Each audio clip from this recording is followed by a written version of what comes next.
Dieu descendit dans la nuée. Le pape François a décrété pour l'Église catholique une année dédiée à la Divine Miséricorde. Afin de nous aider à mieux vivre ce temps de grâce, la communauté des Béatitudes vous propose une série d'émissions consacrées à l'un des plus grands attributs de Dieu. Et Dieu passa. Comment comprendre et vivre ce jubilé? Qu'est-ce que la Divine Miséricorde? Que nous en disent les Écritures et les saints? Comment nous y plonger? Autant de questions auxquelles vous trouverez des réponses au fil de ces émissions.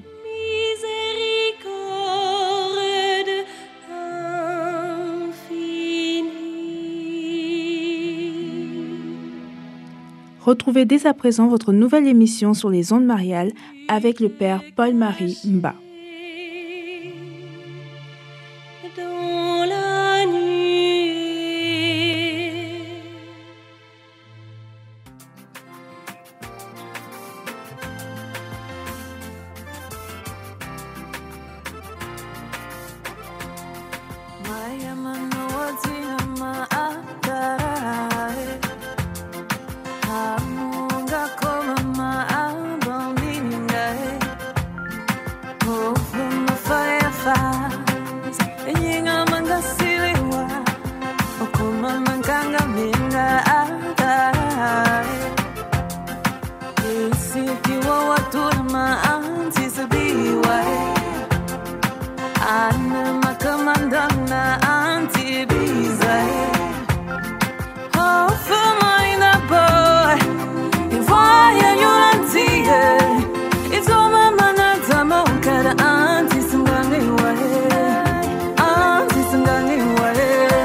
Bonjour à vous, chers auditeurs de Radio Sainte-Marie. Merci pour votre fidélité sans cesse renouvelée.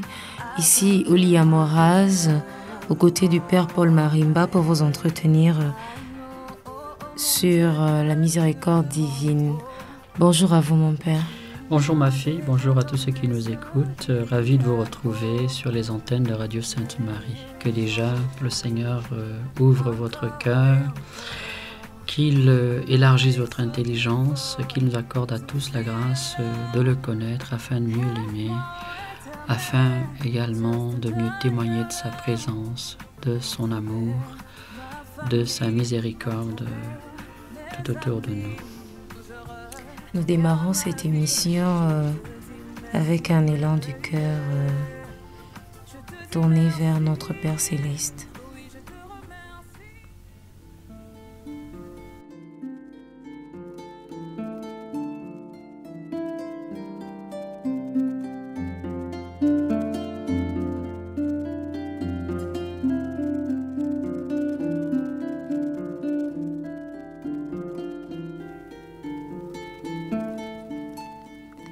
Seigneur Jésus-Christ, toi qui nous as appris à être miséricordieux comme le Père Céleste et nous as dit que te voir, c'est le voir, montre-nous ton visage et nous serons sauvés. Ton regard rempli d'amour a libéré Zachée et Matthieu de l'esclavage de l'argent, la femme adultère et Madeleine de la quête du bonheur à travers les seules créatures. Tu as fait pleurer Pierre après son reniement et promis le paradis aux larrons repentis. Fais que chacun de nous écoute cette parole dite à la Samaritaine comme s'adressant à nous.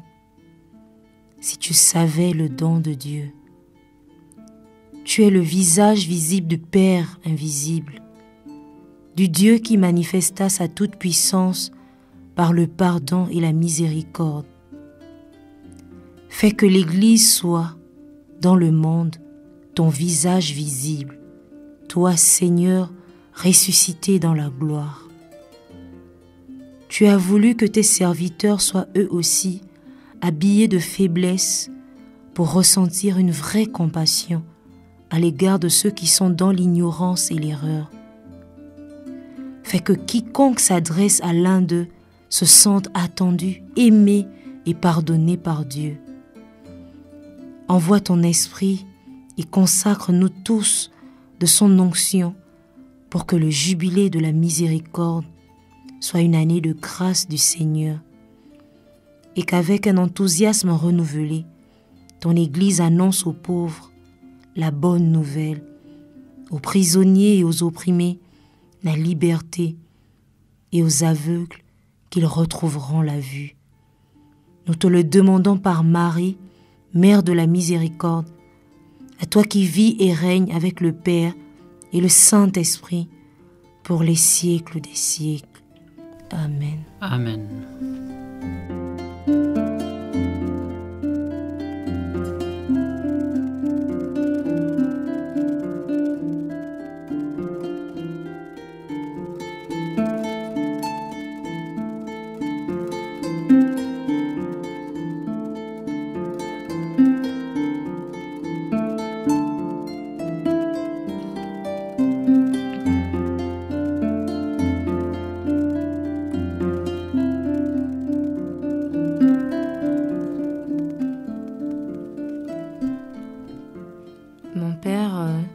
Au cours de nos dernières émissions, nous évoquions un certain nombre d'éléments ayant attrait justement à la miséricorde divine, mais dans le sens de rendre un culte à travers la dévotion à l'image du Christ miséricordieux. Et donc, tout au long de cette émission, nous aurons justement à parler du culte de la miséricorde avec Sainte Faustine. Mais déjà, mon Père,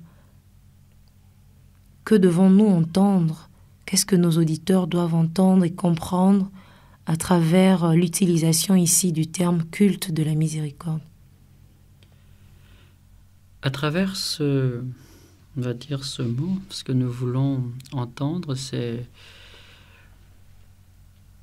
l'attitude profonde à la fois d'amour, d'adoration, nous avons à rendre à Dieu de manière toute particulière sous son regard de miséricorde. C'est pas seulement l'attitude de notre cœur, la miséricorde étant un attribut divin et en Dieu, tous les attributs divins finalement étant Dieu lui-même, tout étant digne d'adoration en Dieu. Tout ce qui constitue l'être divin est digne d'adoration. Il en est de même pour le mystère du Christ. Tout ce qui constitue le mystère du Christ est digne d'adoration. Il s'agit donc, en fait, d'adorer Dieu, mais de l'adorer sous l'angle de la miséricorde. Il s'agit donc d'adorer Dieu comme étant le miséricordieux. Mais pour l'adorer, l'homme, bien sûr, joint à l'élan de son cœur, à l'attitude d'adoration de son cœur, un certain nombre d'éléments extérieurs. Parce que l'homme est composé de deux dimensions, dimension intérieure, on va dire l'âme, dimension spirituelle. Et ces dimensions intérieures comportent une autre dimension, il y a une autre dimension, c'est notre monde corporel, notre monde physique, par lequel aussi nous manifestons, pas seulement aux autres, mais d'abord à Dieu lui-même, le meilleur de ce qu'il y a dans notre cœur. Aimer une personne, par exemple, je quitte le domaine de l'adoration, du culte, aimer une personne, ce n'est pas seulement ressentir ou avoir dans son cœur des attentions, une attraction amoureuse, un sentiment de bienveillance, mais c'est également extérieurement manifester à cette personne-là des actes qui vont être le prolongement et la manifestation de ce que nous ressentons, de ce que nous portons au plus profond de notre cœur pour cette personne. Ici donc, il s'agit d'adorer Dieu, oui, avec son cœur au profond de soi-même, parce que l'homme est un être incarné, un être matériel. Nous allons donc manifester notre adoration également avec différents éléments extérieurs. Un peu comme on va honorer quelqu'un, pas seulement en se contentant des sentiments qu'il y a dans son cœur, en le lui disant, en ayant un certain nombre d'attitudes extérieures à son égard, en ayant des gestes à l'endroit de cette personne, des gestes extérieurs qui viennent comme manifester et même fortifier ce que nous portons dedans de nous pour la personne en question. Donc, par culte à la divine miséricorde, à l'école de Sainte Faustine, nous voulons donc souligner particulièrement l'ensemble des éléments sur lesquels Sainte Faustine a bâti sa spiritualité, bien sûr, qui est reçue d'en haut, puisque c'est vraiment un enseignement inspiré directement de Dieu lui-même, du Christ, et authentifié par l'Église. Donc, c'est un ensemble d'actes, un ensemble de démarches, un ensemble de moyens concrets, matériels, qui nous permettent de manifester à Dieu notre culte d'adoration, l'amour que nous avons pour lui. Voilà ce qu'il y a derrière cette expression, le culte à la divine miséricorde. Nous aurons justement l'occasion tout au long de cette émission, sinon des émissions à venir, le temps de parcourir ces différents éléments qui constituent justement les actes par lesquels nous pouvons rendre un culte à la divine miséricorde. Alors mon Père, si ici nous avons essayé de dresser une liste, non exhaustive bien sûr, en partant de l'image et de son inscription, concrètement comment rendre un culte à la divine miséricorde sans, sans créer de confusion avec ce qui pourrait ressembler à de l'idolâtrie. Avec cette image, est-ce qu'il faut se prosterner devant? Est-ce qu'il faut prier avec? Mais de quelle façon, justement, rendre un culte? C'est une bonne question, mais si vous permettez, je vais y répondre en partie. Je préférerais que dans une autre émission, on puisse traiter de ces questions liées du culte rendu à Dieu, voire au saint plus largement, à travers des médiations picturales, iconographiques. Simplement retenons ceci. De même que nous manifestons l'attachement profond de notre cœur à un être par des objets, des supports matériels, le même parce que l'être humain est un être incarné, nous manifestons à Dieu notre attachement à travers aussi, ou à l'aide d'éléments extérieurs, à l'aide d'éléments matériels. Par exemple, un ami, même quand il est présent, son image a une certaine place dans notre vie. Pas seulement dans notre cœur, mais parfois dans un album photo, voire dans une pièce de notre maison. Et la présence de cette image atteste de l'importance que nous attachons à l'égard de cet ami-là, mais en même temps, la présence de cette image vient comme réveiller, entretenir le souvenir, la mémoire que nous avons de cet être aimé, cet être cher à notre cœur. Ou alors cet être, oui, qui est pour nous le symbole, l'image de quelque chose. On peut avoir par exemple chez soi l'image d'un grand homme, quelqu'un qui a apporté beaucoup à l'humanité. Nous sommes dans quasiment le même registre. L'image vient comme manifester extérieurement l'importance que nous attachons à la personne, en même temps que dans le cadre de la piété, dans le cadre d'une vie de foi, l'image va comme stimuler notre amour, notre désir, l'élan de notre cœur pour la personne divine que nous ne voyons pas matériellement, mais dont l'image, est là comme le souvenir, comme l'élément matériel qui va renforcer notre amour. Voilà. Alors, mon Père, est-ce qu'il suffirait de se procurer justement une image, ou bien il y a des actes qui doivent justement accompagner la présence de cette image à nos côtés? S'agissant de cette image, Jésus a promis que la vertu de cette image, nous avons déjà parlé de cette image longuement, nous avons vu qu'en réalité c'était une théologie, une théologie à travers des couleurs, à travers des formes. Mais Jésus a voulu concrètement qu'à travers cette image, le message de la divine miséricorde soit transmis de la manière la plus humble, la manière la plus visible à l'Église et par l'Église à notre monde. Concrètement, il a souhaité que cette image donc soit non seulement exposée, d'abord là où a vécu Sainte Faustine, ensuite plus largement dans l'Église universelle, et de manière toute particulière donc qu'elle puisse être exposée à la fois dans les lieux privés comme dans les lieux publics, les églises, la maison, le chez-soi, l'oratoire personnel, le coin de prière personnel, pour que par sa présence, bien sûr, soit nourri dans notre cœur et dans notre vie de prière ce lien, cette contemplation, cette évocation de la divine miséricorde. L'image, bien sûr, doit être bénite. C'est le principe de toutes les images pieuses. On les bénit toujours avant de les utiliser dans son espace prière.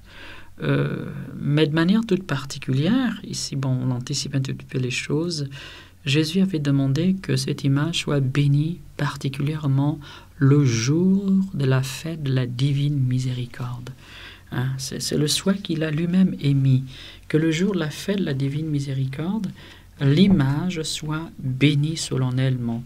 Et il avait promis que pour cette fête, pour cette circonstance, beaucoup de grâce serait accordée aux hommes, au monde, à travers cet acte simple qui serait un acte de vénération, donc une forme d'évocation, une forme d'honneur que nous pouvons rendre à ce Dieu invisible, mais rendu visible d'une manière, on va dire, imagée, d'une manière symbolique à travers une image pauvre et humble. Voilà les éléments qui vont constituer un peu le culte autour de cette image. Dans, par exemple, je lis quelques textes, dans le Petit Journal, le numéro 47, Petit Journal, c'est le texte, donc le journal spirituel de Sainte Faustine, où elle notait tout ce qu'elle vivait. Il est écrit ceci: « Je désire que cette image soit vénérée d'abord dans votre chapelle et ensuite dans le monde entier. » Il est écrit « Je désire que cette image soit vénérée d'abord dans votre chapelle, ensuite dans le monde entier. » C'est le message numéro 47. Le numéro 570 de ce texte du Petit Journal: « Par cette image, j'accorderai beaucoup de grâce aux âmes, que chaque âme ait donc accès à elle. » Donc, on va dire un culte public qui commencera dans la chapelle, ensuite dans l'Église universelle, ensuite au privé, que les fidèles puissent avoir accès à cette image, car Jésus a lié à cette image beaucoup de grâce. Le numéro 48 dit ceci: « Je promets que l'âme qui honorera cette image ne sera pas perdue. » C'est une promesse extraordinaire. « Je promets que l'âme qui honorera cette image ne sera pas perdue. Je lui promets aussi la victoire sur ses ennemis dès ici-bas, et spécialement à l'heure de la mort. Moi-même, je la défendrai comme ma propre gloire. » Il y a donc de grandes bénédictions que Jésus a bien voulu rattacher à ce support tout simple, tout humble, mais on va dire efficace. Comme nous le disions ici même, on retient plus facilement l'image. L'image exerce plus d'attraction sur l'esprit humain qu'une simple parole ou que l'écriture. C'est pour cela d'ailleurs que nous avons beaucoup de mal, à contrôler notre imagination. Elle est souvent envahissante. Donc ici, on peut nourrir positivement son monde intérieur, son psychisme, simplement en contemplant cette image, en méditant dessus. On peut ainsi, l'inscrire, la graver au-dedans de soi-même et garder ainsi présent à son esprit ce mystère de miséricorde, cet amour de Dieu qui ne désespère pas de nous, qui ne nous abandonne pas quand bien même nous serions infidèles. Et Dieu sait que souvent nous sommes infidèles.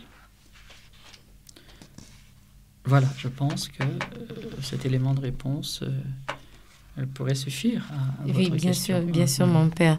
Nous parlons ensuite des litanies de la divine miséricorde. Que devons-nous entendre d'abord par litanie et ensuite par litanie de la divine miséricorde, mon Père? Eh bien, la litanie de la divine miséricorde, c'était un texte composé par Sainte Faustine, pour le cas de la litanie de la divine miséricorde,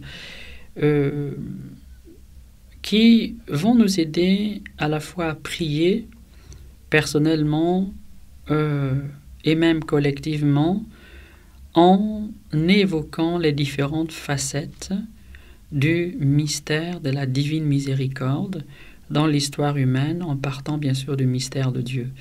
Une litanie en général, c'est une prière qui comporte une série d'invocations successives, de telle sorte qu'il peut y avoir une participation très large du peuple. Hein. On va par exemple prendre une partie, on invoque, et puis le peuple répond. Une partie est évoquée, un peuple répond, et en général, c'est sous le même mode, hein, sous le même schéma. Un Seigneur, prends pitié, Christ, prends pitié, Jésus, prends pitié, prends pitié. C'est un texte de prière en général qui va également mettre en relief les aspects ou les différents aspects d'un mystère de la foi, ou les différents aspects d'une personnalité ou biblique ou spirituelle, ou alors les différents aspects d'un mystère divin. On peut avoir par exemple les litanies à Saint Joseph, et dans le cas des litanies à Saint Joseph, la prière litanique, donc répétitive, invocation, avec possibilité d'être priée ensemble, va mettre en relief les différentes facettes de la mission et de l'identité de Saint Joseph. Les litanies de la Vierge Marie auront exactement la même chose. Si on avait à prendre les litanies, par exemple, de Saint Michel, nous retrouverions la même chose. C'est donc une série de contemplations,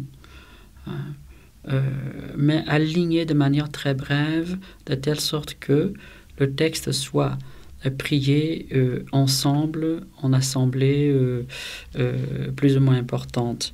Voilà habituellement ce qu'on met derrière ce texte, litanie. Pour les litanies de la Divine Miséricorde, Sainte Faustine les a composées comme étant un moyen destiné à nous aider donc à méditer sur le mystère de la Divine Miséricorde. Donc, en suivant ce texte, on part du sein de Dieu, on part donc de la divinité, on part du mystère de Dieu, et on va voir progressivement se déployer tous les actes, toutes les manifestations de la divine miséricorde dans l'histoire humaine, jusque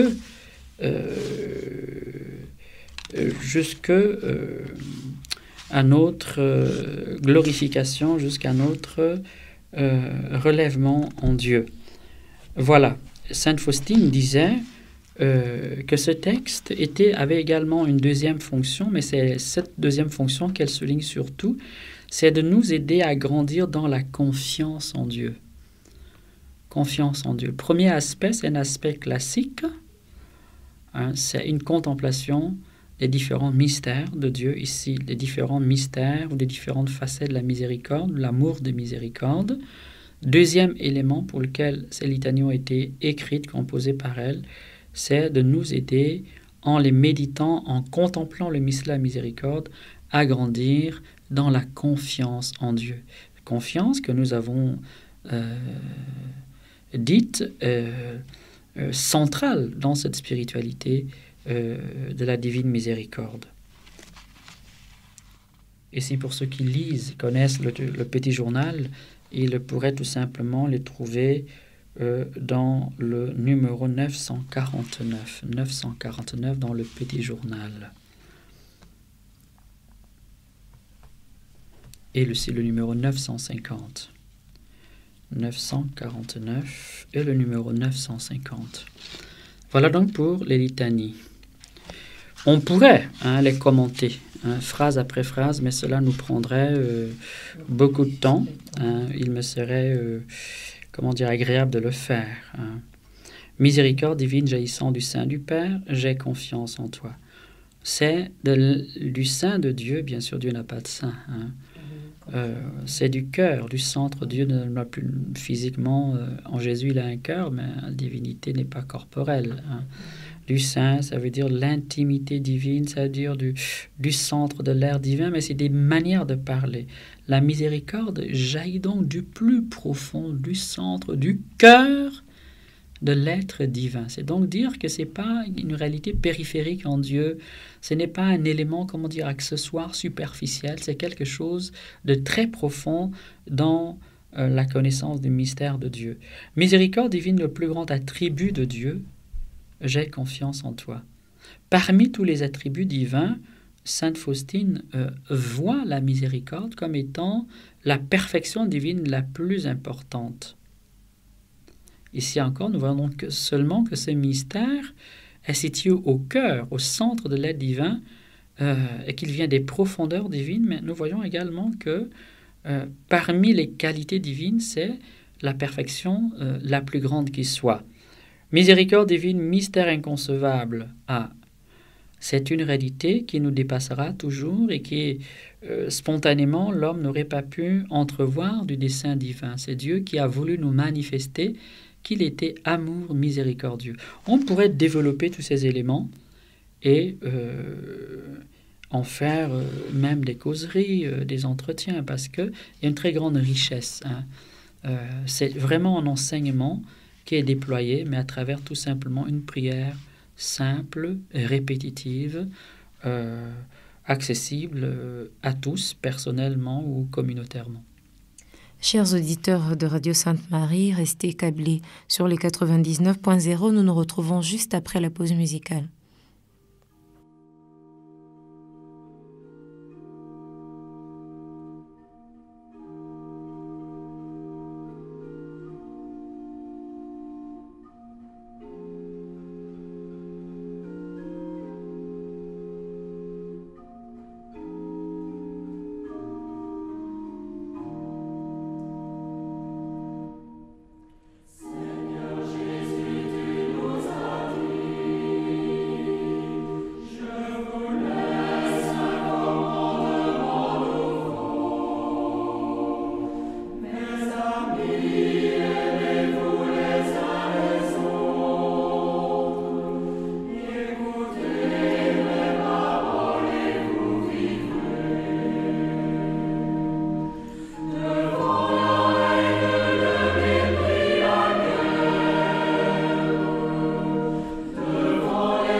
Merci, chers auditeurs, d'avoir gardé l'écoute. Pour ceux qui nous prennent en cours, ici, au lit à Moraz, aux côtés du Père Paul Marimba de la Communauté des Béatitudes, qui aujourd'hui nous enseigne sur le culte de la miséricorde, d'après l'expérience de Sainte Faustine.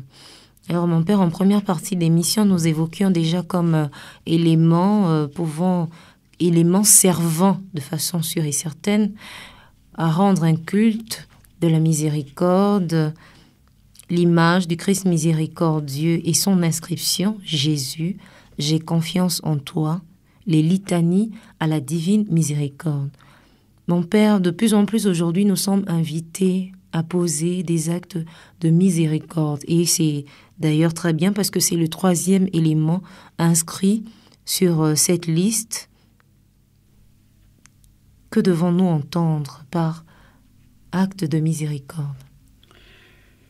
L'Église enseigne depuis très longtemps la pratique des actes de miséricorde spirituelle et corporelle. Et dans le cadre de l'année jubilaire, le pape François a tenu que cette pratique soit à nouveau actualisée et prêchée quelque part avec insistance. Car c'est une pratique qui nous conduit de manière très précise à passer d'un amour, on va dire, de bienveillance à un amour de bienfaisance. Je veux dire ceci, c'est un amour qui nous permet d'incarner tout simplement nos sentiments à l'égard, nos sentiments d'amour authentique à l'égard de nos frères et sœurs. En d'autres termes, à travers la pratique des actes de miséricorde spirituelle et corporelle, nous sommes invités à aimer en acte et non pas en parole ou en intention ou en sentiment. Cette pratique, le catéchisme de l'Église catholique, le numéro 2447, la rappelle. De quoi s'agit-il concrètement? Il s'agit de 2 différentes formes d'attention portées au prochain par amour du Christ. Les actes de miséricorde corporelle sont une attention portée à l'être humain dans sa dimension matérielle, sa dimension corporelle. Les actes de miséricorde spirituelle, eux, quant à eux, visent à soulager l'autre en le rejoignant dans sa dimension, on va dire intérieure, sa dimension spirituelle. Voilà pour la petite distinction. Alors, l'Église les a quasiment catalogués selon les catéchismes, selon les auteurs spirituels. Les expressions par lesquelles on les désigne peuvent plus ou moins varier. Les œuvres de miséricorde spirituelle, elles sont au nombre de 7. Les œuvres de miséricorde corporelle sont également au nombre de 7. Je vais tenter de vous en donner rapidement l'énumération, vous en faire l'énumération. Donc, il y a le fait de conseiller quelqu'un.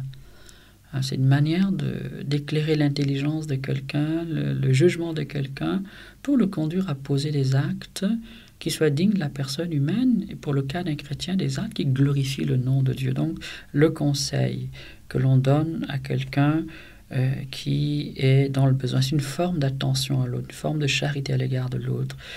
La correction fraternelle, le fait de pouvoir aider l'autre à se rendre compte qu'il est dans l'erreur, qu'il est dans le faux, que ses choix ne sont pas justes, dignes de lui-même, dignes de ce qu'est un être rationnel, mais également dignes, de sa foi chrétienne. C'est une authentique manifestation de charité, d'amour. D'ailleurs, il y a l'amour, tout amour authentique comporte cette réalité-là. Un père qui aime son enfant va le corriger.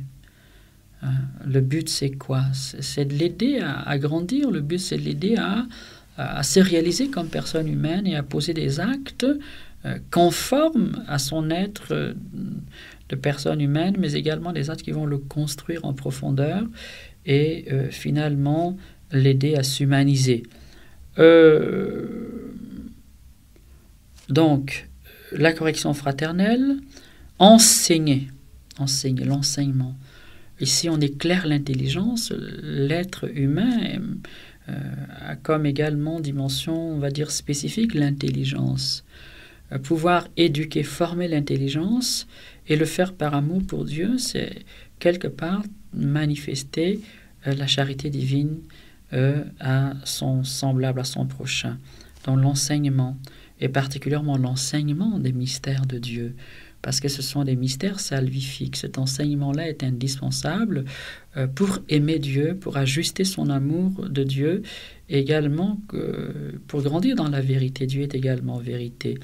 Il y a la consolation, le fait de consoler un être. Bien sûr, on peut consoler de différentes manières, par la parole d'ailleurs. La parole est donnée à la fois pour enseigner, pour corriger, pour conseiller. Elle est également donnée pour consoler. Le fait de porter un soulagement quelconque à son semblable, en lui donnant une parole qui va le sortir de sa détresse, qui vont mettre un peu de baume dans son cœur, voire même le sortir définitivement de sa tristesse, sa désolation. C'est une œuvre de charité quand cela est fait dans le Christ et par amour pour le Christ.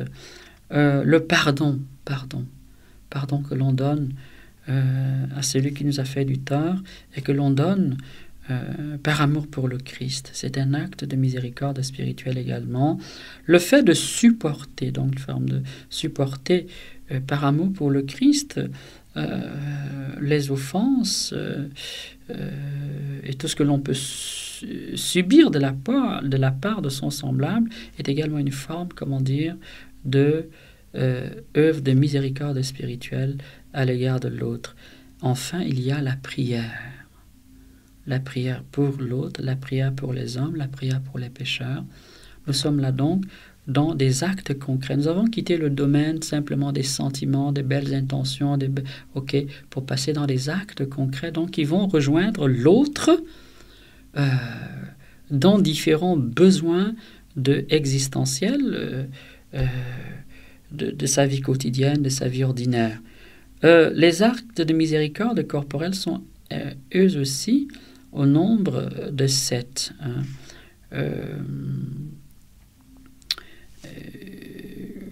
Il y a par exemple le fait de nourrir ceux qui ont faim, donner à manger à ceux qui ont faim.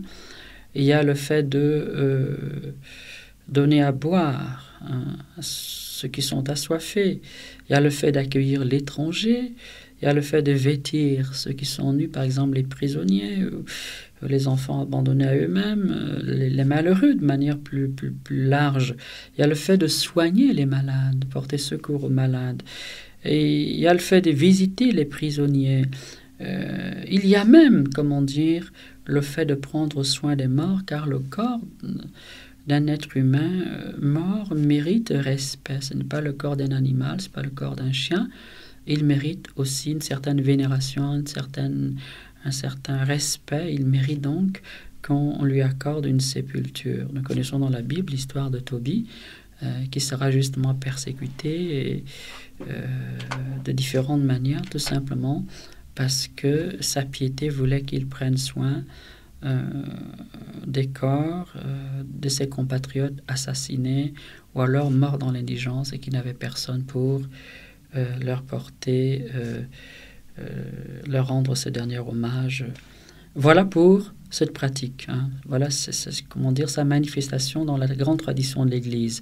Cet acte de miséricorde corporelle, cet acte de miséricorde donc spirituelle, l'être humain est rejoint concrètement dans sa misère, dans son infortune, dans sa faiblesse, à la fois dans sa dimension, on va dire, spirituelle, toutes les attentes spirituelles qu'il peut avoir, mais également dans ses attentes matérielles, concrètes, corporelles. Donc l'homme est finalement rejoint dans son intégralité. Voilà pour ce que le catéchisme a toujours enseigné. Sainte Faustine, quant à elle, puisque c'est d'elle dont nous parlons, ramène ces actes de miséricorde spirituelle, on va dire, à trois éléments. On parle plus souvent, si vous lisez les textes de Sainte Faustine, c'est les 3 actes de miséricorde. 3 actes de miséricorde. Bien sûr, ces éléments se retrouvent parfaitement dedans. Le premier acte de miséricorde, c'est la prière. Pour elle, c'est la prière. Et vous voyez bien que quand nous avons énuméré ces éléments, dans les actes de miséricorde spirituelle, il y a la prière. La prière est le premier acte de miséricorde. Le second élément, c'est la parole, avec 2 dimensions. parole comme le message qui va édifier, qui va construire, qui va encourager, qui va consoler, qui va relever. Là encore, nous sommes concrètement dans les actes de miséricorde spirituelle.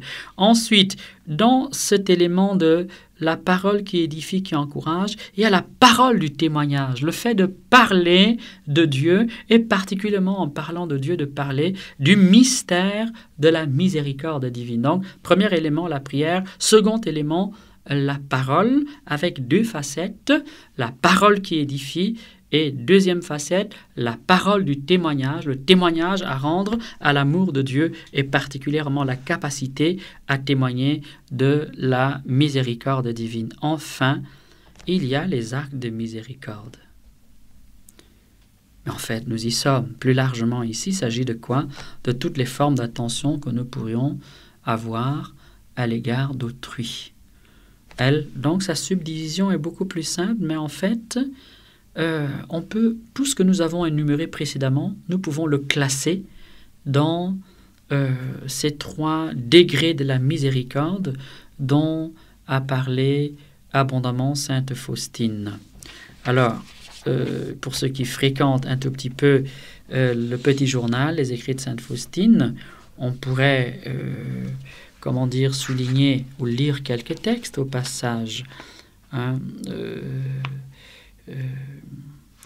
Par exemple, les actes de miséricorde, voilà ce que nous pouvons lire dans le petit journal. Bien que nos actes soient petits et ordinaires en eux-mêmes, en raison de l'amour, ils deviennent grands et puissants devant Dieu. Il y a quelque chose de Thérèse l'Enfant Jésus. Plus important, c'est que de faire ce que l'on peut faire, ce qui est en notre pouvoir réel. Mais ce qui est en notre pouvoir réel, c'est ce que Dieu attend de nous, car l'impossible nul n'est, obligé l'une n'est tenu. Alors en le faisant, Dieu donne à nos actes les plus petits, les plus insignifiants, dès lors qu'ils sont faits avec le meilleur de nous-mêmes, avec le meilleur de notre charité, bien Dieu donne le pouvoir de leur donner une puissance, une résonance, un écho qui dépasse de loin ce qu'ils sont matériellement, car ces actes-là accomplis par amour pour Dieu et accomplis en état de grâce sont des actes animés par la puissance de Dieu, par la grâce divine. Et donc, ils ont le pouvoir de porter Dieu et de communiquer Dieu quelque part à nous-mêmes et à ceux qui en sont les bénéficiaires. La parole de miséricorde, on trouve cela dans les textes de sainte Faustine.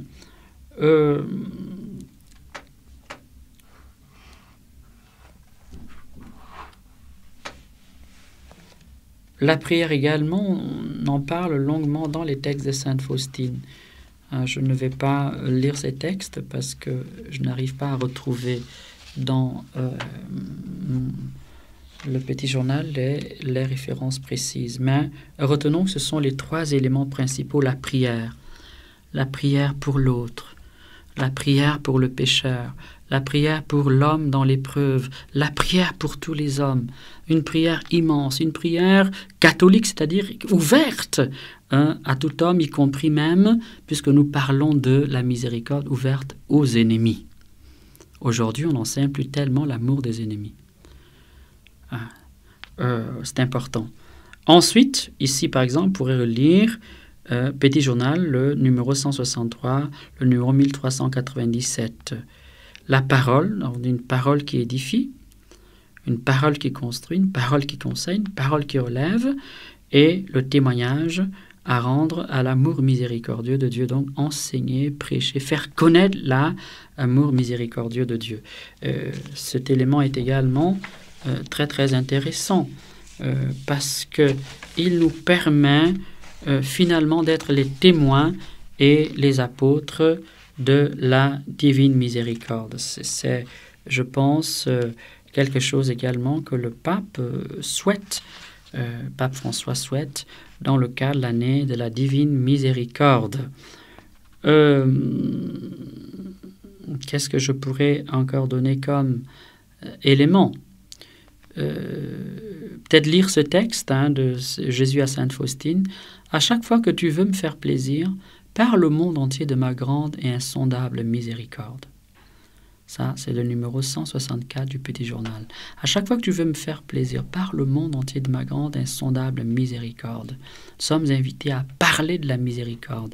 Et ceux qui ont lu le texte par lequel le pape a décrété donc l'année jubilaire dédiée à la divine miséricorde, vous verrez qu'il a promis lui-même envoyer dans différents sanctuaires, dans différentes communautés, ce qu'il a appelé les missionnaires de la divine miséricorde. Sainte Faustine enseigne que nous devons tous devenir apôtres et missionnaires de la divine miséricorde. Voilà pour ces 3 actes. Il y a bien sûr donc ces éléments qui nous aident concrètement, voyez, à honorer la divine miséricorde. Et à l'adorer en acte, en vérité, à l'incarner dans notre vie, à devenir porteur de ce mystère, à l'aimer, à le contempler, mais surtout à le faire passer dans le concret de notre vie ordinaire. Mon père, avant de répondre justement à cette invitation de notre Seigneur, à lui faire plaisir à travers justement le témoignage de sa miséricorde dans nos vies, mon père, que vous inspire cette pensée de John Gay selon laquelle « Les lâches sont cruels, mais les braves aiment la miséricorde et prennent plaisir à sauver. Les lâches sont cruels, mais les braves aiment la miséricorde et prennent plaisir à sauver. » Spontanément, je dirais que elle me fait penser tout simplement qu'il est plus difficile de faire le bien que de faire le mal. D'une certaine manière, faire le bien est quelque chose de coûteux, qui requiert de l'homme un certain dépassement. Il y a donc dans l'effort à faire le bien ou dans le fait de faire du bien un effort, une forme de lutte contre soi, une forme de dépassement de soi qui requiert de la bravoure, qui requiert du courage, qui requiert de la vertu, de la force intérieure. Alors que quand il s'agit de faire le mal, il y a non seulement une forme de cruauté, un manque de compassion à l'égard de l'autre, une indifférence dans le meilleur des cas à l'autre, voire un mépris de l'autre. Il y a en même temps, une forme de lâcheté. On n'a pas le courage de faire quelque chose, on n'ose pas. Les raisons pour lesquelles on n'ose pas sont multiples. La peur de perdre son temps, la peur que cela ne nous apporte rien, la peur peut-être du regard des autres, la peur que cela nous fasse perdre quelque chose sur le plan financier, sur le plan humain. Parce que soulager un autre exige une forme de dépense au moins d'énergie, dans certaines situations même une dépense financière. Mais dans tout refus d'apporter à l'autre un quelconque soulagement, il y a une forme de cruauté. L'homme cruel, c'est l'homme qui... quelque part ne souffre pas de la peine, de la misère de l'autre, voire même qui va infliger à l'autre une terrible souffrance. Il y a là donc une forme de péché par omission. Et dans certains cas, il y a même possiblement une forme de... je ne sais pas quelle expression je pourrais employer pour traduire cela. En tout cas, il y a une volonté de délaisser l'autre, de ne pas en prendre soin, de le condamner à souffrir. Il peut arriver qu'on dise c'est bien fait pour toi. C'est plus que le désintéressement, une forme de complaisance dans le mal de l'autre. On peut se complaire à voir l'autre souffrir. Se nourrir de cette souffrance. Oui, lointainement, ça peut arriver à cela, mais bon, on peut jouir de la souffrance de l'autre dans certaines situations. C'est quand entre nous, il y a eu un malaise, il y a eu une souffrance, ou alors on estime qu'on a souffert par le passé de son injustice. Le voir souffrir peut nous apporter une espèce de gratification intérieure, une sorte de plaisir. Même dans des relations familiales, des relations de proximité, on va bien voir maintenant qu'est-ce qui va lui arriver. Hein, tu as dit que tu étais fort, non, que tu étais le meilleur, ben voilà. Hein, même si on ne le dit pas comme ça à haute voix, mais secrètement, on peut se complaire, hein, à la vue de la souffrance de l'autre. Et là, il y a aussi une forme de cruauté, hein, une insensibilité du cœur, une capacité, comment dire, à laisser l'autre souffrir, donc que finalement, on est complice de sa souffrance. Puisqu'on a les moyens de l'en sortir, on ne le fait rien. Voilà. En tout cas, retenons tout simplement que pour faire miséricorde à l'autre, il faut être brave. Donc, c'est de la vertu, cela requiert du courage, de l'abnégation, un effort de dépassement sur soi. Et donc, c'est quelque chose de beau. Alors que finalement, il y a une lâcheté, il y a de la mollesse, il y a de la faiblesse, il y a un manque d'humanité quand on condamne l'autre à souffrir alors qu'on a les moyens de le soulager. Hein. Et c'est donc grave aux yeux du Seigneur. Hein. C'est une belle pensée de cet auteur. Hein. Je crois que c'était un auteur anglais, ce qu'on disait la dernière fois, un auteur anglais. Un poète et un dramaturge anglais. Voilà. Oui. Merci. Nous allons prendre une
Chers auditeurs de Radio Sainte-Marie, ici Oli Amoraz aux côtés du Père Paul Marimba de la communauté des Béatitudes qui nous enseigne sur le culte de la Divine Miséricorde d'après l'expérience de Sainte Faustine.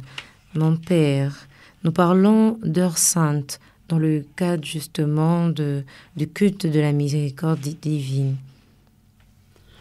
À quoi renvoie cette heure? Écoutez, cette expression renvoie chez Sainte Faustine à un autre élément par lequel nous allons également exprimer, construire, manifester notre adoration à la Divine Miséricorde.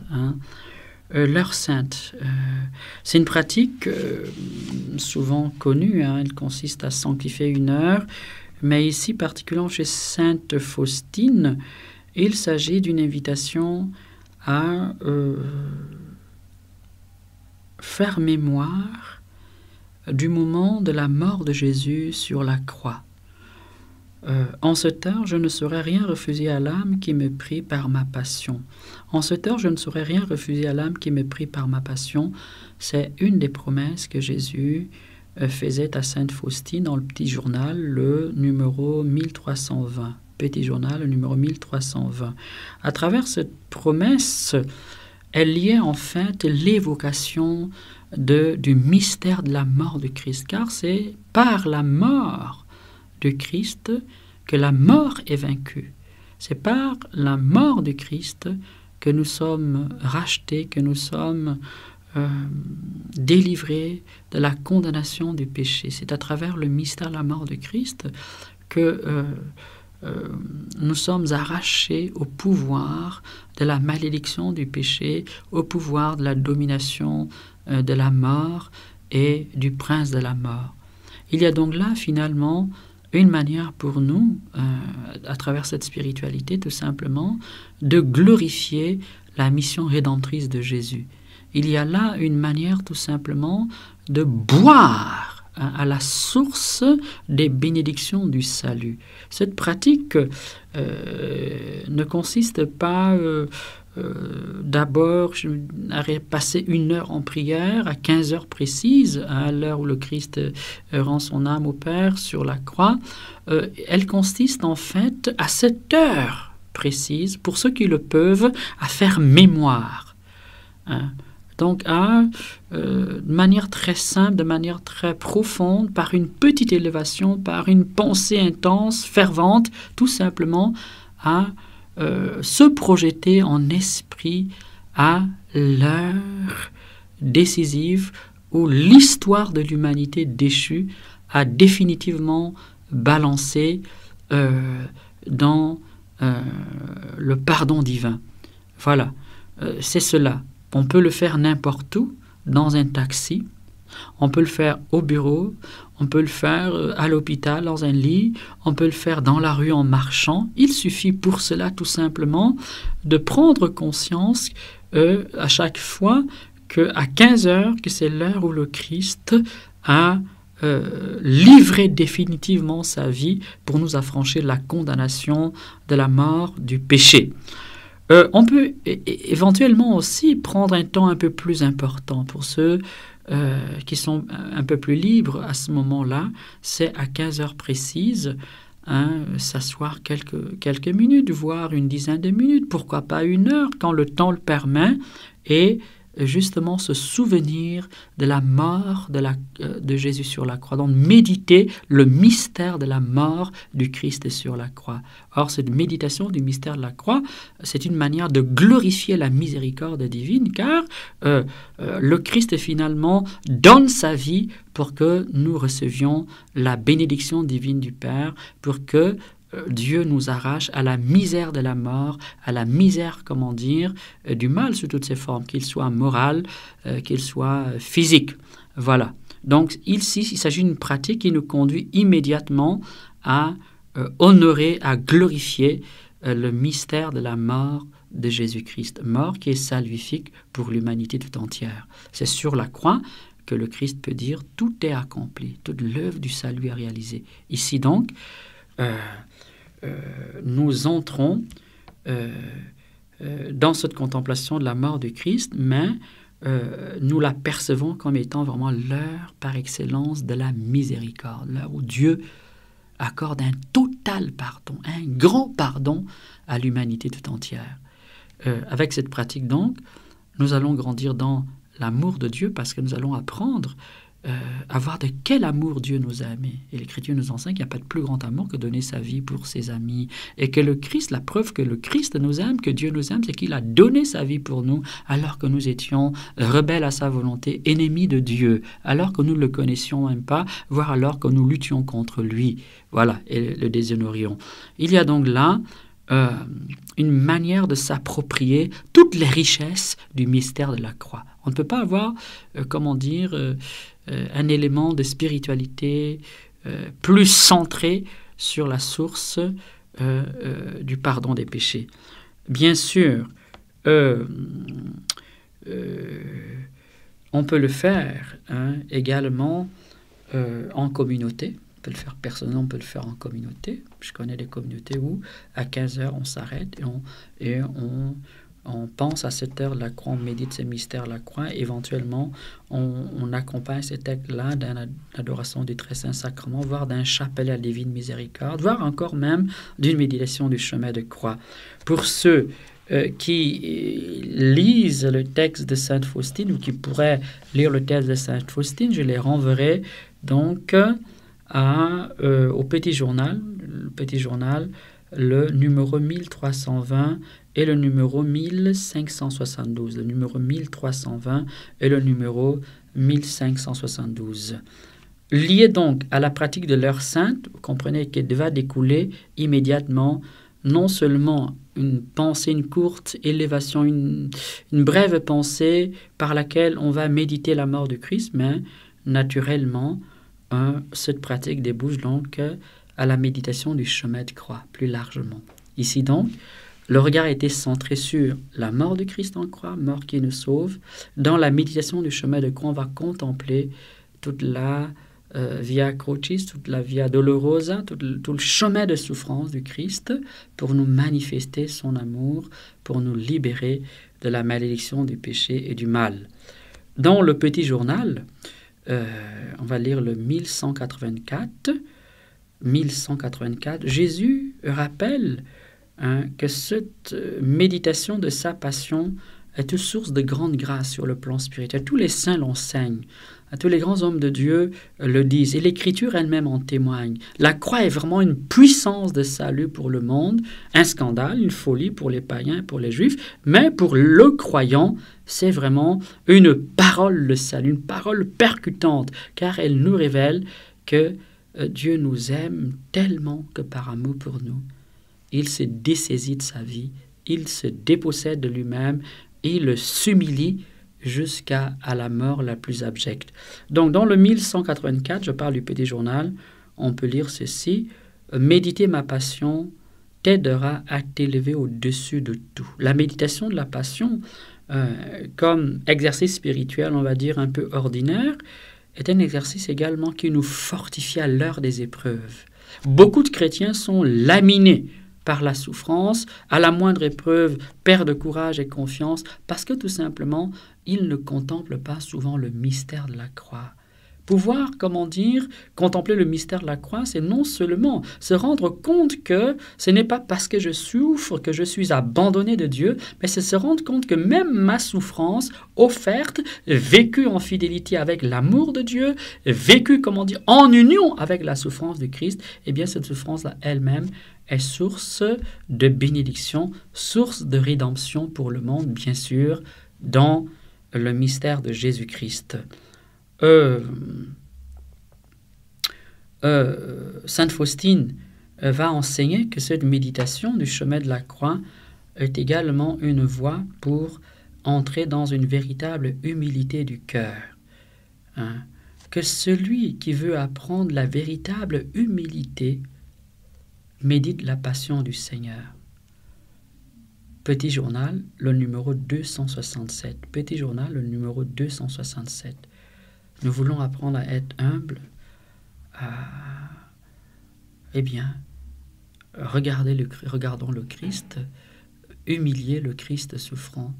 Et cela plantera dans notre cœur, jettera dans notre cœur des racines profondes d'humilité. Et cela nous permettra d'affronter nos souffrances et même de les rendre fécondes pour notre vie humaine et pour notre vie spirituelle. Bien sûr qu'il ne s'agit pas là d'une bonification du mal, le mal reste mal, il s'agit plutôt d'une manière de sanctifier et de vivre le mal de telle sorte qu'il cesse d'être nocif pour nous, mais qu'il porte du fruit spirituellement, voire humainement. Mon père, vous avez évoqué le chapelet à la divine miséricorde. Quelle est la particularité de ce chapelet?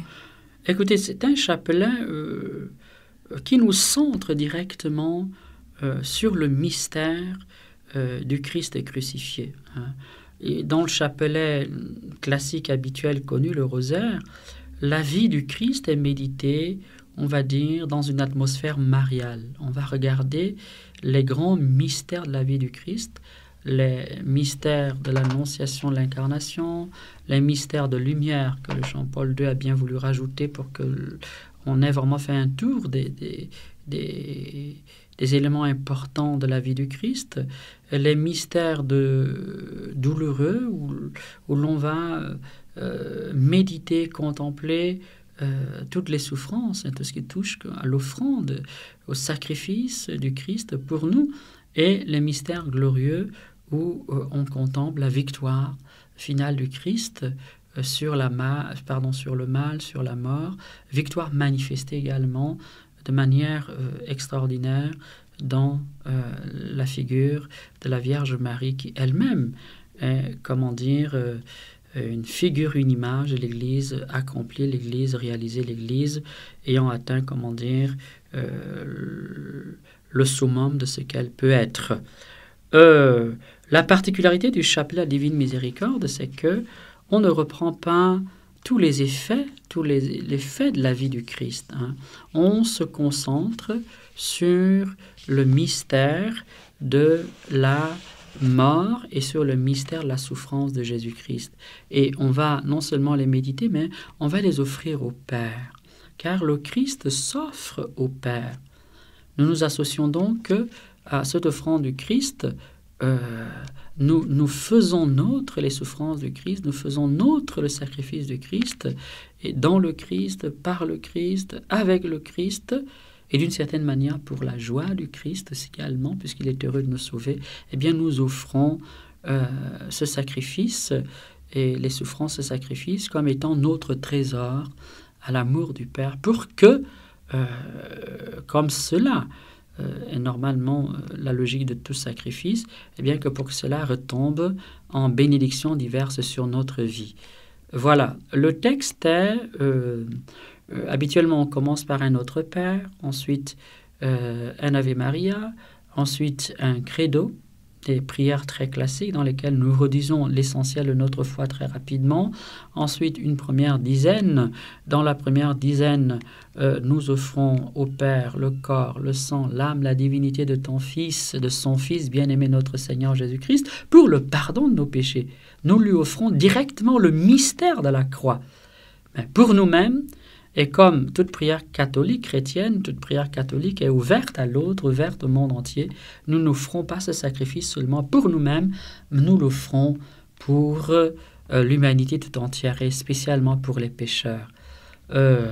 Cette prière est donc, on va dire, très christocentrique. Elle est vraiment centrée sur le mystère du Christ, mais elle est également centrée sur le mystère de la croix et sur la fécondité du mystère de la croix. Le reste, c'est une invocation à la confiance. Jésus, j'ai confiance en toi, et avec une dimension trinitaire. Le signe de croix, Dieu saint, Dieu fort, Dieu immortel, 3 fois. D'abord, Dieu saint, Dieu fort, c'est trinitaire, une formule trinitaire. Le Dieu saint, Dieu fort, Dieu est invoqué 3 fois, le Père, le Fils et le Saint-Esprit. Et à travers, cette triple invocation, Dieu saint, Dieu fort, Dieu immortel, Dieu saint, Dieu fort, Dieu immortel, on a également, non seulement dans le texte, la petite formule elle-même, une invocation trinitaire, mais dans la reprise 3 fois de cette invocation, une invocation trinitaire. Donc on a une prière qui est à la fois, on va dire, centrée sur la croix, sur le mystère de la rédemption lui-même, la mort et les souffrances du Christ en croix, et également donc une prière qui est christocentrique, qui nous centre immédiatement sur la personne de Christ, on ne se disperse pas à gauche, à droite, et en même temps une prière qui est théocentrique, qui nous ramène au mystère de Dieu en tant qu'il est Père, Fils et Saint-Esprit, et en tant qu'il veut nous sauver par le sacrifice de son Fils bien-aimé.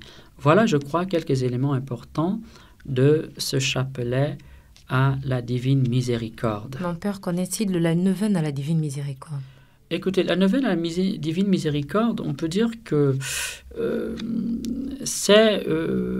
elle vient dans le prolongement. Hein, c'était également un autre élément de ce culte, hein, la divine miséricorde.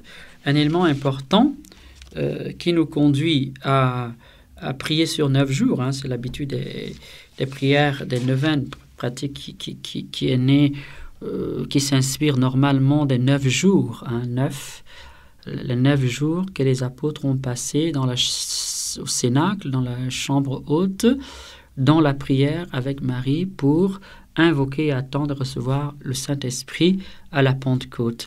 Mais le chiffre 9, c'est également un chiffre, on va dire trinitaire, parce qu'il s'y trouve 9, c'est 3 fois 3. Donc, il y a une évocation du chiffre 3 qui renvoie donc au Père, au Fils et au Saint-Esprit, mais 3 fois dans une forme de plénitude. Mais le chiffre 9 également renvoie, au temps qu'il faut pour qu'une vie humaine soit conçue et dans le sein maternel et puisse venir. Okay. C'est donc un chiffre qui manifeste non seulement le mystère du Dieu trinitaire, c'est un chiffre qui rappelle le temps de la maturation de la vie dans le monde intra-utérin, donc un chiffre qui renvoie au mystère de la vie. Dieu est vie, hein, mais c'est également un mystère, un chiffre qui nous renvoie donc à l'attente, hein, à la préparation qu'il faut pour nous ouvrir aux bénédictions divines. Voilà pour le 9. Dans cette neuvaine, Jésus nous invite particulièrement à prier pour ses intentions. Hein. D'abord, on commence par prier pour l'humanité tout entière. Ensuite, on prie pour les religieux. Ensuite, on prie pour les chrétiens fidèles. Ensuite, on prie pour les païens et les incroyants. Ensuite, on prie pour tous ceux qui ont erré dans la foi, les hérétiques, les gens qui s'éloignent du vrai Dieu, de la vraie connaissance de Dieu. On prie ensuite pour les enfants et pour les humbles. On prie pour tous ceux qui aiment de manière toute particulière ce mystère de la divine miséricorde et qui travaillent à le faire connaître. On prie pour les morts, les âmes du purgatoire. On prie également pour les âmes tièdes. Vous voyez donc, en fait, notre prière ici, à travers cette neuvaine, est élargie aux grands besoins, on va dire, de l'Église. Hein. Ce n'est pas une prière égocentrique. Cette neuvaine ne nous recroqueville pas sur nos propres besoins. On est comme inscrit dans les grands besoins de l'Église, les grands besoins du monde, mais surtout, on va porter le monde avec un certain nombre de priorités dans le cœur de Dieu. Hein. Il y a là une pédagogie qui nous décentre de nous-mêmes. La plupart du temps, beaucoup de chrétiens prient, ne voyant que leurs besoins, ne voyant que leurs problèmes, leurs difficultés, c'est qu'il peut avoir un effet négatif. Parce que simplement, à un moment donné, au lieu que nous contemplions les merveilles et les bénédictions divines, nous allons énumérer nos problèmes. Et une contemplation, un regard, une répétition, une manière de ressasser ces difficultés, en général, cette habitude-là est plutôt déprimante, démoralisante, décourageante. Donc, elle peut ne pas, aider dans la prière. Alors qu'ici, notre cœur est ouvert. Et c'est également le propre de la prière chrétienne. Nous ne disons jamais, par exemple dans la liturgie, « Je te demande », c'est toujours « Nous, notre Père qui es aux cieux, je vous salue Marie ». Même s'il y a des formules, bien sûr, adaptées où le moi ou la personnalité est plus mise en avant. Mais en général, toujours, dans l'Église, on prie en étant ouvert à l'autre comme chrétien, en étant ouvert à la société tout entière, à l'humanité tout entière. Parce que c'est ce que nous enseigne le Christ. Hein? Il donne sa vie pour le monde. La vraie prière chrétienne, on dit qu'elle dilate, elle élargit notre cœur aux dimensions du cœur du Christ. Donc nous apprenons à voir le monde comme Dieu le voit. Et du coup, c'est une prière qui nous descend de nous-mêmes et qui nous fait épouser les sentiments du cœur de Dieu sur le monde. Cette neuvaine, on peut la dire à n'importe quel moment de l'année. Je tiens à le dire, ok?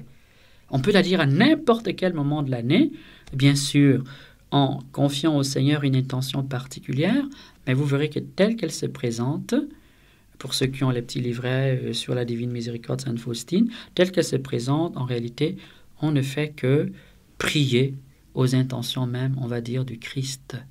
On va prier aux intentions de l'Église, n'est-ce pas?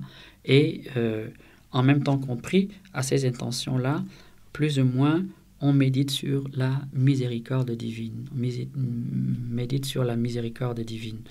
Ensuite, le moment privilégié, on est spécialement invité à faire cette neuvaine, c'est bien sûr en préparation à la fête de la Divine Miséricorde.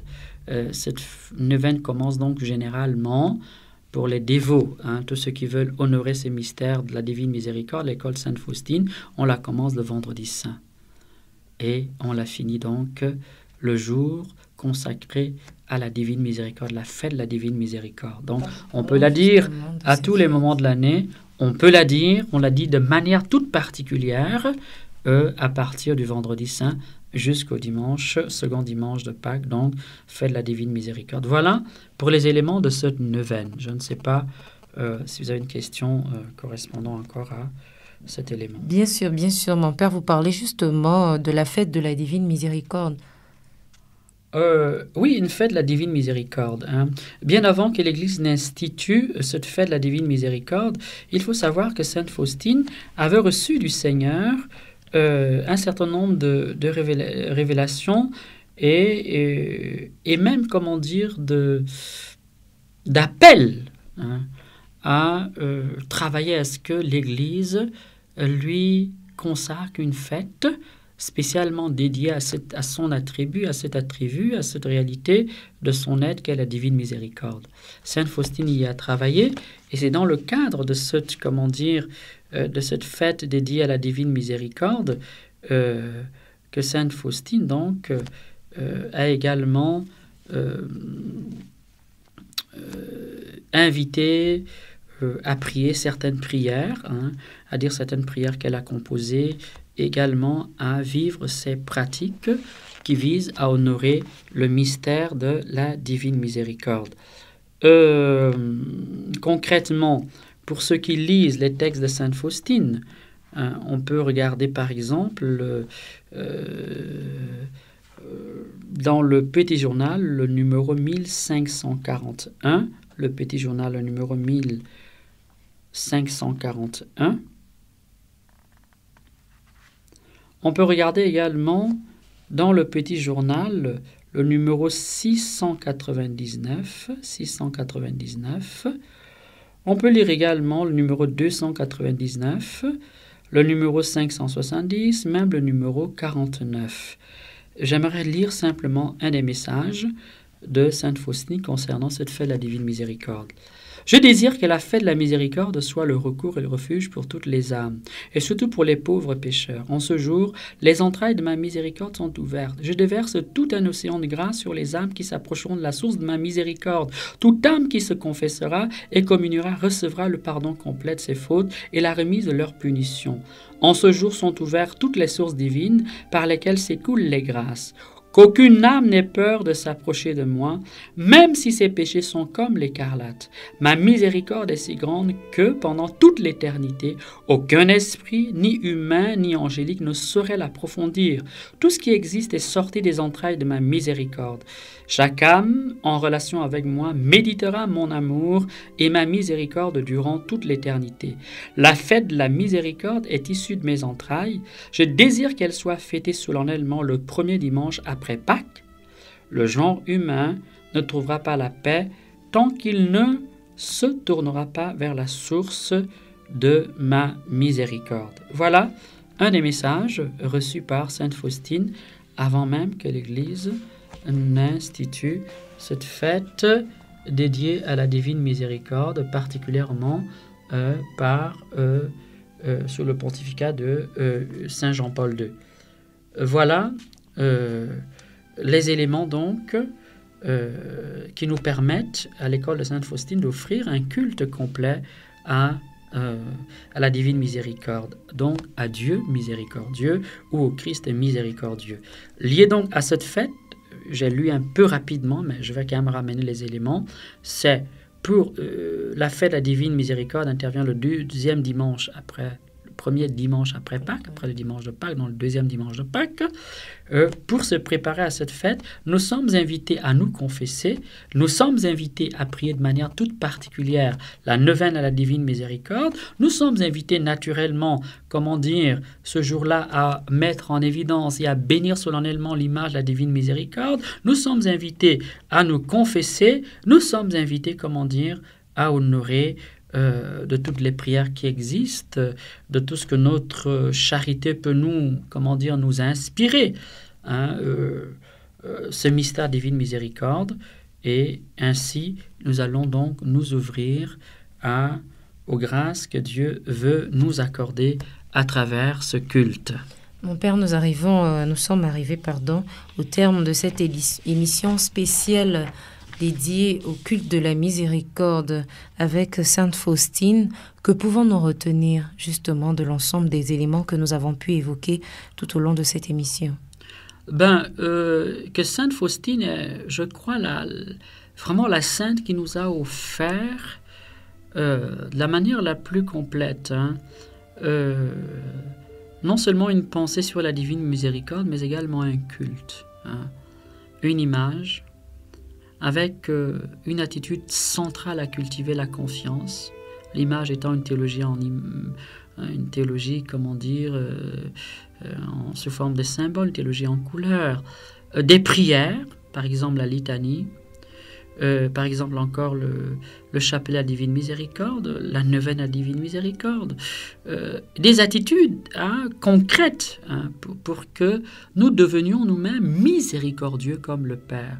Ce sont les trois pratiques des actes de miséricorde, la prière, la parole qui édifie et la parole du témoignage rendu à cet amour miséricordieux du Seigneur, et la pratique de toute forme des actes de charité chrétienne, donc des 14 actes habituels de charité corporelle et spirituelle.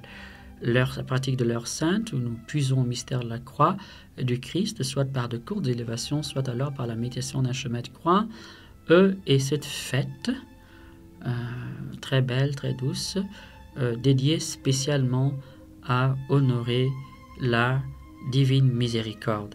Lié à ce culte, le Seigneur a attaché des promesses importantes. Nous en avons déjà entendu quelques-unes. J'aimerais peut-être vous en lire encore une. Ensuite, nous pourrions tranquillement conclure notre émission.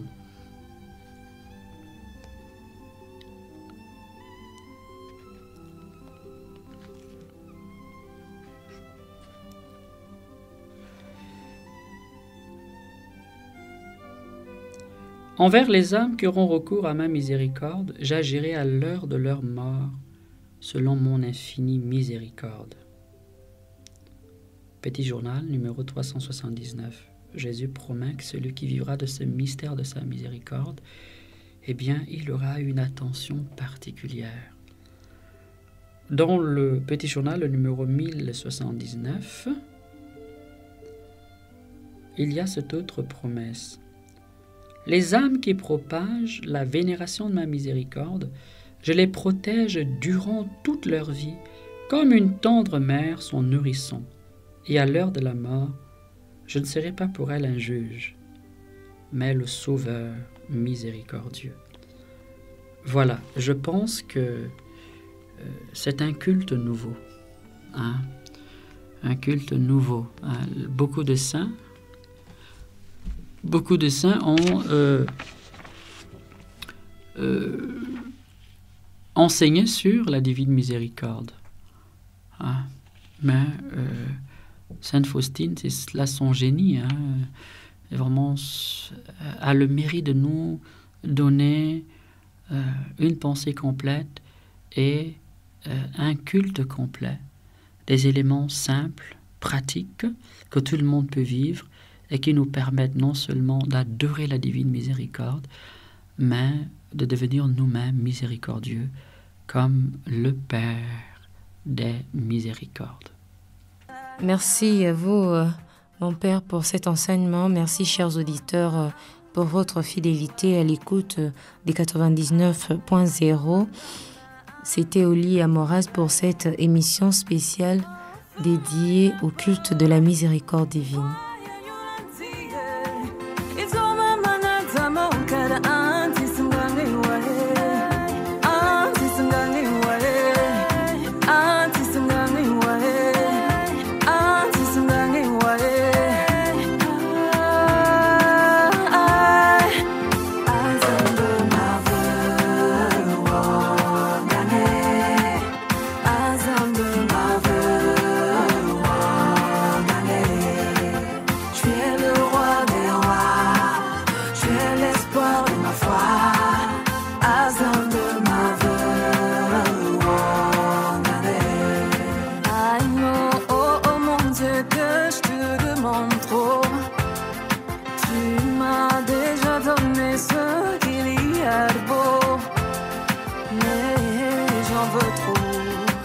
Encore et encore, it's so beautiful to feel your love.